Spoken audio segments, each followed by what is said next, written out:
सभी को नमस्कार। प्रोसेस कॉस्टिंग के संबंध में पिछले वीडियोज़ में हमने देखा कि प्रोसेस कॉस्टिंग क्या होती है, उसका क्या उपयोग है, किस प्रकार से हम प्रोसेस कॉस्टिंग जो है वो के अकाउंट्स तैयार करते हैं और प्रोसेस कॉस्टिंग किन सिद्धांतों पर आधारित है और उसके न्यूमेरिकल क्वेश्चंस की सहायता से हमने देखा कि किस प्रकार से उनको हल किया जाता है। आज हम एक प्रश्न के माध्यम से देखेंगे कि प्रोसेस कॉस्टिंग के अकाउंट्स किस प्रकार से तैयार करते हैं। एक प्रश्न है कि उत्पाद P तीन विभिन्न प्रक्रियाओं में से गुजरने के पश्चात प्राप्त किया जाता है। निम्नलिखित सूचनाओं के आधार पर आपको प्रत्येक प्रक्रिया के खाते तैयार करने हैं। तीन प्रक्रियाएं दी हुई है, प्रोसेस X, प्रोसेस Y और process Z। Raw material used है X में 2400 रुपये, डायरेक्ट वेजेज है X में 640 रुपये, Y में 1200 रुपये, Z में 2925 रुपये। फैक्ट्री ओवरहेड है 560, 575 और 775। इनपुट यूनिट्स का है 37,000 यूनिट्स का। वेस्टेज है यूनिट्स में 1000 X में है, 1500 Y में है और 500 Z में है। Closing stock of finished goods units में है, X में कुछ भी नहीं है, Y में 1000 है, Z में 5500 है। ओपनिंग स्टॉक है X में नील है, Y में 4000 है और Z में 16500 है। Receipt from sale of wastage X में नील है, Y में नील है, Z में 50 है। सबसे पहले हम प्रोसेस X अकाउंट तैयार करते हैं। प्रोसेस X अकाउंट में डेबिट साइड में सभी एक्सपेंसेज आएंगे। उसमें सबसे पहला है रॉ मटेरियल 37,000 इकाइयों का इनपुट किया जा रहा है, 2400 रुपये उसकी कॉस्ट है। डायरेक्ट वेजेज 640 रुपये, फैक्ट्री ओवरहेड 560 रुपये। वेस्टेज है वो 1000 इकाइयों का है, उसकी इनकम नील है। और उसके बाद में यदि कॉस्ट निकालेंगे तो टोटल जो कॉस्ट आ जाएगी वो 3600 रुपये की आएगी और इकाइयाँ होगी वो 36,000 इकाई होगी। प्रति इकाई जो हमारी आ रही है वो 10 पैसे प्रति इकाई के हिसाब से हमारी प्रोसेस कॉस्ट होगी। प्रोसेस Y की बात करें तो ओपनिंग स्टॉक जो है वो 4000 इकाइयों का है और 4000 इकाइयों की जो कॉस्टिंग आ रही है 10 पैसे के हिसाब से वो 400 इकाइयाँ होगी, 400 रुपये होगा। प्रोसेस X से जो ट्रांसफ़र हो रहा है 36,000 इकाइयाँ ट्रांसफ़र हो रही है, उसकी कॉस्टिंग आ रही है 3600 रुपये। वेजेज है वो 1200 रुपये है। फैक्ट्री ओवरहेड है 575 रुपये है। वेस्टेज है 1500 यूनिट्स का है, नील आ जाएगी।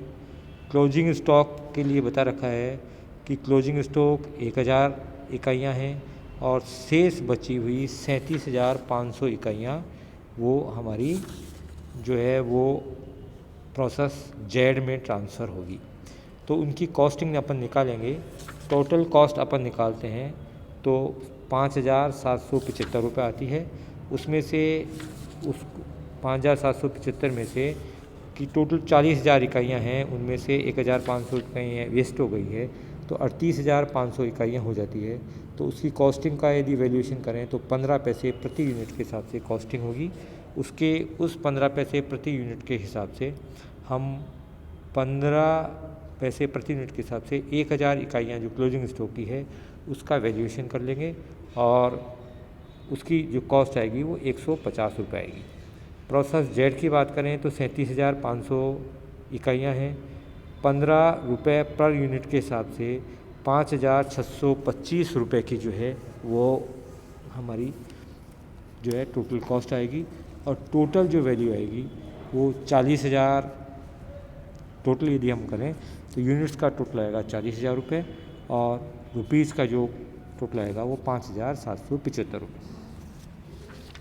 उसके बाद में प्रोसेस Z की बात करें तो प्रोसेस Z में हमारा जो है ओपनिंग स्टॉक है 16,500 इकाइयाँ और कॉस्टिंग आ रही है इनकी 15 रुपये। तो 15 रुपये के हिसाब से 2,475 रुपये हमारी ओपनिंग स्टॉक होगी।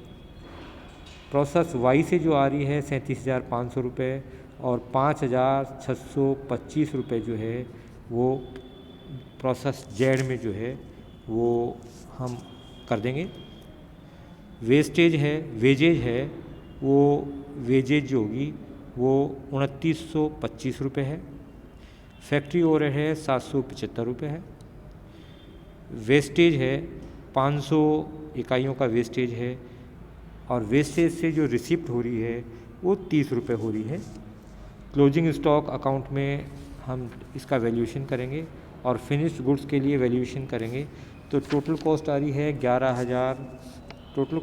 है 11,800 रुपये। उसमें से 30 रुपये वेस्टेज से प्राप्त हो जाएगी, और यूनिट्स जो है वो 54,000 यूनिट्स हैं, उसमें से 500 यूनिट्स अपन माइनस कर देंगे।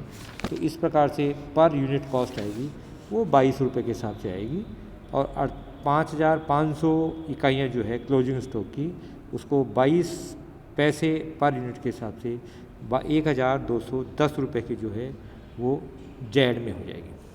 इसी तरह फिनिश्ड स्टॉक अकाउंट में 48,000 इकाइयाँ हैं, 22 पैसे प्रति यूनिट के हिसाब से 10,560 रुपये की जो है वो हमारी जेड की होगी।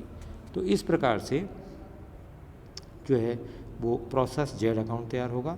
तो इस से हम 2-3 नई चीज़ें सीखी कि क्लोजिंग स्टॉक और प्रोसेस, अगले प्रोसेस में ट्रांसफ़र की जाने वाली राशि का वैल्यूएशन करना, किस प्रकार से वैल्यूएशन किया जाता है, उसके लिए पर यूनिट कॉस्ट निकाली जाएगी, और पर यूनिट कॉस्ट के आधार पर क्लोजिंग स्टॉक का वैल्यूएशन किया जाएगा, और उसी पर यूनिट कॉस्ट के आधार पर प्रोसेस जेड की इकाइयों का वैल्यूएशन किया जाएगा, या नेक्स्ट जो प्रोसेस है उसकी का वैल्यूएशन किया जाएगा।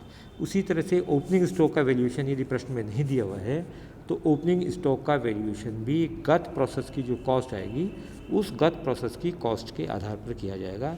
जैसे कि किया गया है प्रोसेस वाई का जो ओपनिंग स्टॉक है 4,000 इकाइयाँ, उसका वैल्यूएशन हम 10 पैसे प्रति यूनिट के हिसाब से किया है हमने, और वो 400 इकाइयाँ क्या है। उसी तरह से प्रोसेस जेड में 16,500 इकाइयाँ हैं, उसको 15 पैसे प्रति यूनिट के हिसाब से हमने वैल्यूएशन किया है, और 2,475 इकाइयों का हमने वैल्यूएशन किया है। तो इस प्रकार से हम ये अपन वैल्यूएशन कर सकते हैं। तो ये एक स्टार्टिंग क्वेश्चन था जिसके आधार पर हम जो है प्रोसेस अकाउंट तैयार कर सकते हैं। अगले वीडियोज़ में हम जो एडवांस जो क्वेश्चंस होंगे उसका भी वैल्यूएशन उसको भी जो है सॉल्यूशन करेंगे। धन्यवाद।